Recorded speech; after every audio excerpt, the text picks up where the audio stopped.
Hello hi नमस्कार मु Jagannath JDS take Odia रे आपनको स्वागत जनाऊे।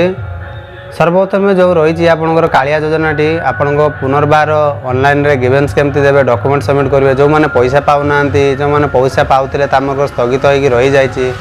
संपूर्ण वीडियो तथ्य यही मध्यम जापर वीडियो देखला तो चलतु डेरी नक वीडियो को स्टार्ट करवा।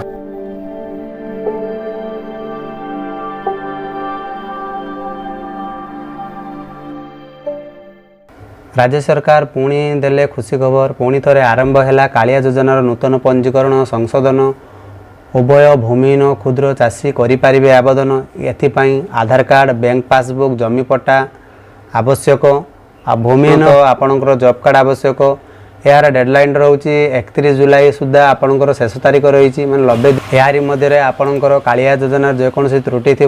संशोधन करातु जदि बैंक खाता आपणकर आधार कार्ड लिंक नहीं तुरंत लिंक कर दिंतु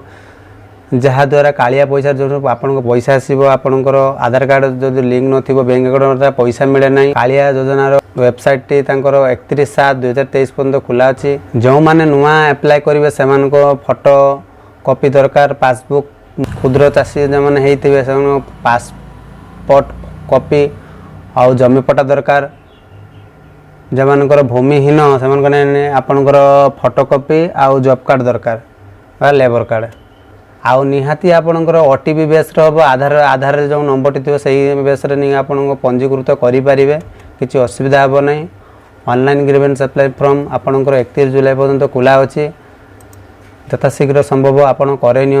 जो मैंने बेनिफिट पाऊना से मैंने बेनिफिट पाइबे ता सहित जो मानकर अधारे रही जाइए कालिया योजनार पैसा आसुना कौन पर आसुना अधिक जानापी मो सेवा केन्द्र सीएससी सेंटर जाकि जोगाजोग करूँ। न्यू एप्लिकेशन जे मैंने नुआ कालिया योजना अंतर्भुक्त हेबे नुआ एप्लिकेशन सबमिट करें जो मैंने पैसा पाउथिले अधारू रही जाइए से डॉक्यूमेंट्स लगे कौन डॉक्यूमेंट लगे ना जदि आपणकर आधार कार्ड आउ बैंक पासबुक जमी पट्टा दरकार आ भूमिहीन जॉब कार्ड जो थी जॉब कार्ड दरकार आ रही आप राशन कार्ड जो थी राशन कार्ड दरकार